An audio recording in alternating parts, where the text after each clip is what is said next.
Hello, this is Photography Gamer. Welcome back to the channel. Thank you to everyone who watched the previous episode on Death Stranding. In today's episode of the Virtual Photographer's Guide, I will be looking at the photo mode in Borderlands 3. I'll be breaking down the game's photo mode functions. Following this, I'll focus on this episode's special topic, using Aperture to add colour to your photos, where I'll explain what Aperture does and how you can use it creatively to create nice backgrounds in your portraits or in your images in general. Finally, I'll conclude the episode with some questions I've received from the virtual photography community. Okay, Borderlands 3. Well, first and foremost, it's a very detailed mode, good functions, and it's a very vibrant and colourful game, although it is a first-person game, so first-person games generally aren't great for photo modes because you kind of forget to do them because you can't see your character. But anyway, I'm going to break down the basic functions first, then get into the individual tabs that have more advanced features. So, basic functions. To enter the photo mode, pause the game, scroll down to photo mode and press the button and you're in. You can use the left and right analog sticks to move the camera around the subject or freely move it.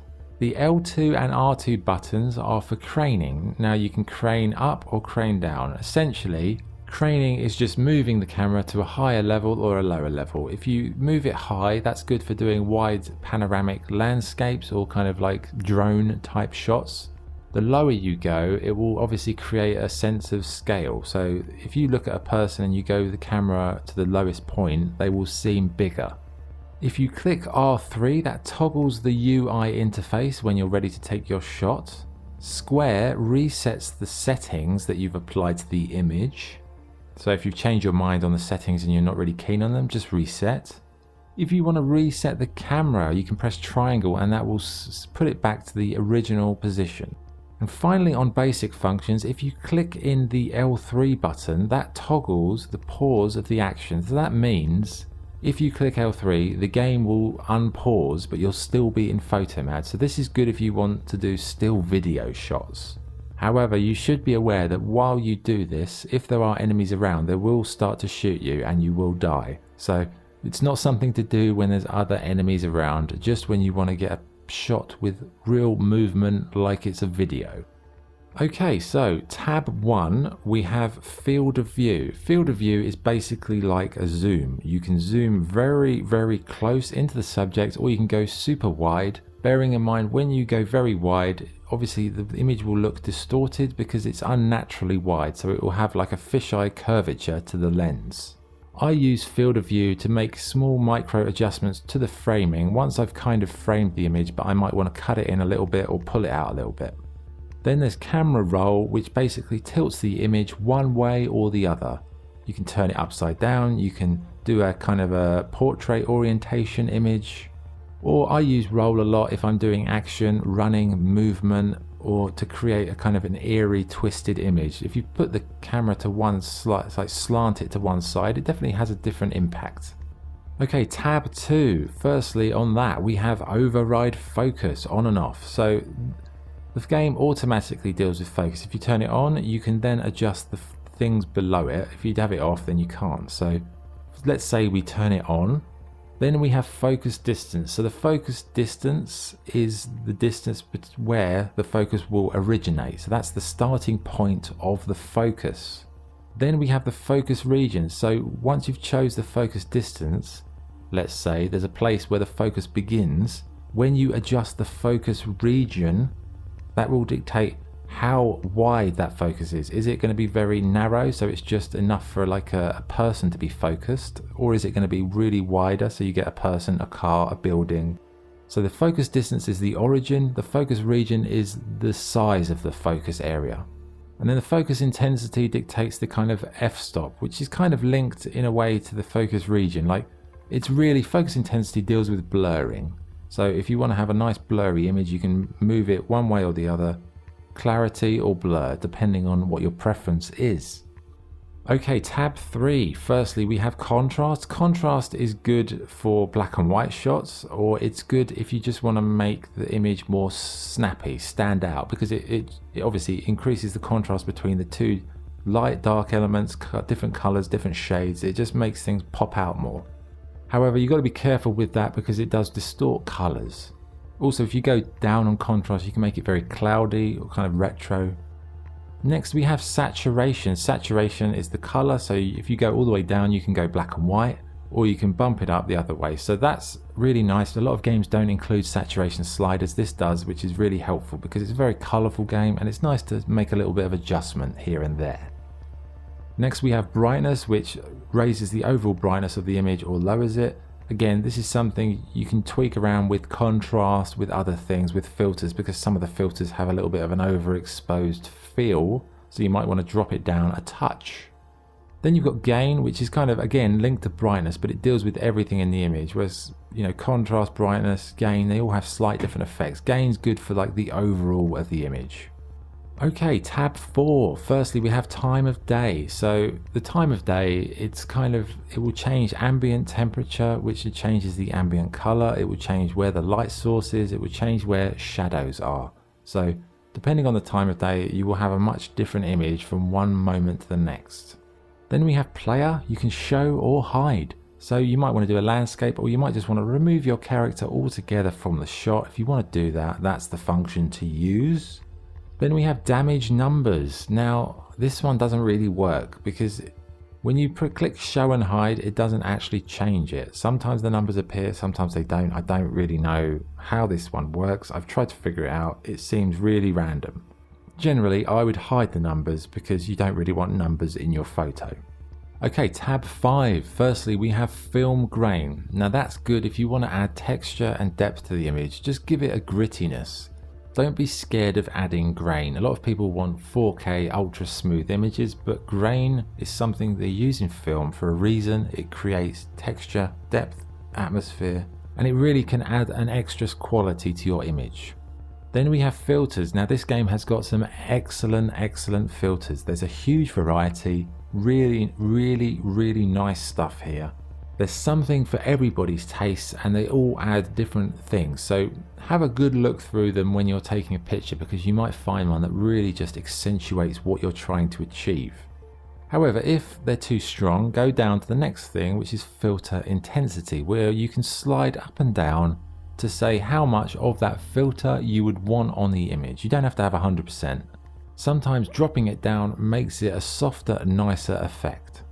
And the final tab, tab 6, is vignette intensity and vignette feathering. So vignettes are borders on the image that start very dark and they get progressively lighter. The idea of a vignette is to focus your eye on the center part of the image. They use it in cinema, they use it in photography sometimes. So the intensity is how strong it is, the feathering dictates the kind of severity.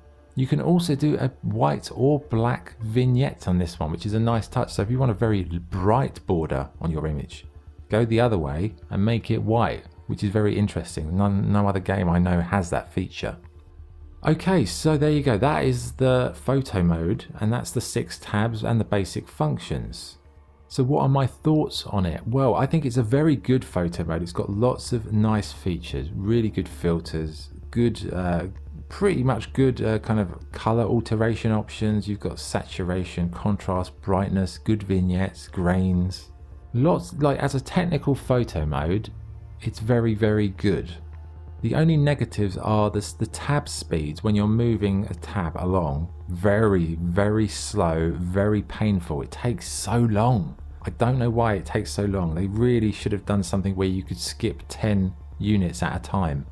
There's no obvious way of doing that, so it's really laborious. That really doesn't help. Another thing that doesn't probably help is that it is a first-person game, and first-person games in general are not ideal for photo modes because you don't actually see your player. The best games for photo modes are the games that are third-person, because you're always looking at your character in the environment, so you're already automatically kind of framing things, whereas in a first-person game you get lost in it. Like when I played this game, I didn't really take any photos, if I'm honest. But the mode itself is very good, just with a few issues with the slowness of the tabs. So I'd probably give it like, what would I give it out of 10? I'd give it 8.75 out of 10. It's a very good photo mode. Maybe not the right game for a photo mode, but it's a fun looking game. You can do some silly stuff, but it does maybe have its limitations because of the first person nature of the game. Okay, so that's Borderlands 3 done. Now the special topic. Using Aperture to add colour to your photos. So, firstly, what is Aperture? What does it do? Well, Aperture relates to the amount of the image you're looking at, how much of it is in focus. So Aperture is measured in f-stops. So it's usually like a low number, like a 1.2 to 22 or something. So if you have f1.2, that means it's going to have a very narrow space in the image that's in focus, which will mean everything else will be super blurry. If you used a high f-stop like f22, everything in the image would be in focus. So that's how Aperture works. It's really about isolating focus on a subject or having everything in focus. It dictates the depth of the focus, and that's how it works. So how can you use Aperture to add colour to your photos, in particular portraits?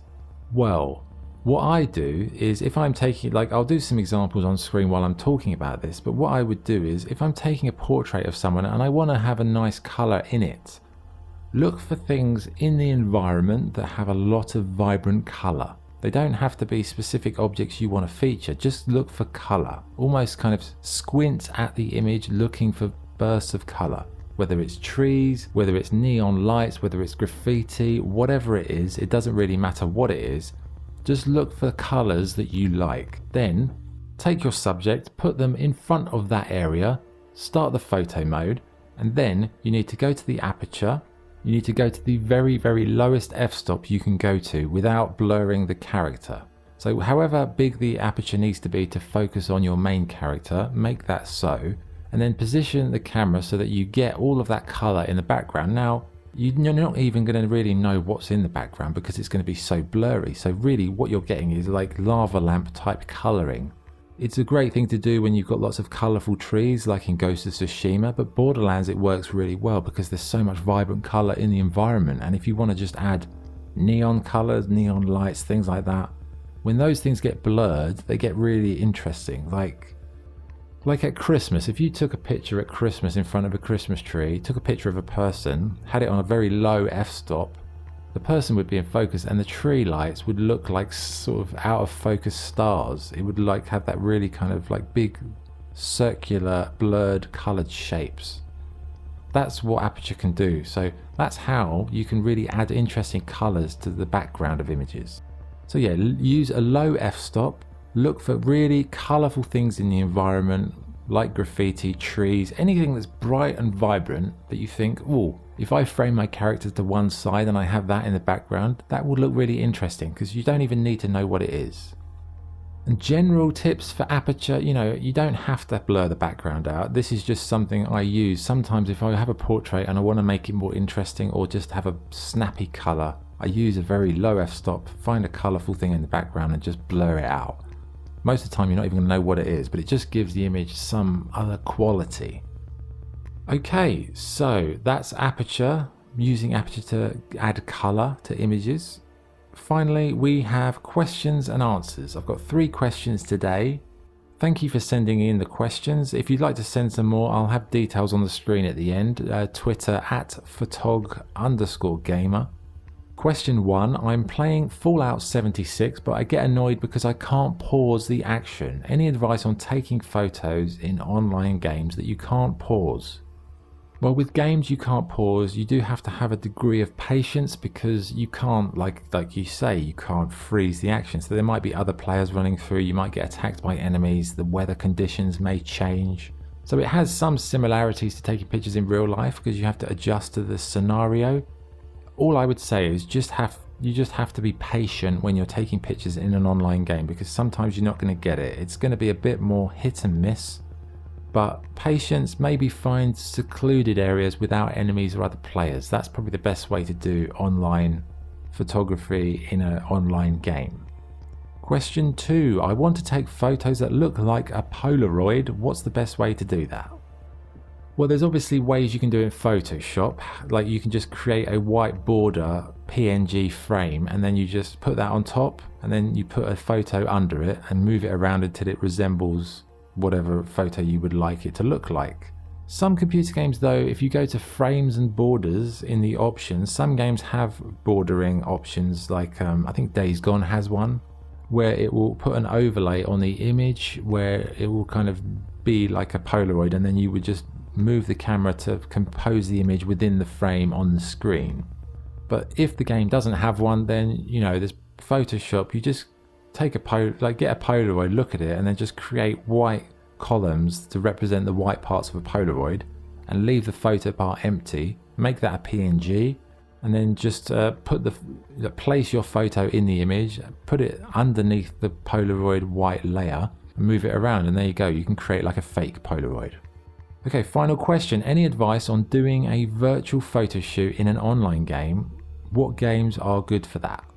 I'd say the best one for that would be Red Dead 2, because you actually have a physical camera you can carry around and walk around and take pictures with. It's not the best camera for effects, but it's pretty good. So that, if to replicate the realistic element of doing a photo shoot, Red Dead 2 is good, but any online game you can do a photo shoot with another player, because then you can direct them to do things. One of the big problems with online games is when you do the photo mode, you can't alter your character's positions or poses usually. Sometimes you can, but when you're taking pictures of another person, you can give them more verbal instructions. So yeah, Red Dead 2 is probably the best option if you want to replicate a real life type photo shoot situation, and it's a good way of learning, and it's a good way of learning how to direct people when you're taking pictures, whether it's virtual, whether it's real, because it's the same principle. You're just telling them to do things so that you can achieve a certain effect. Okay, there you go.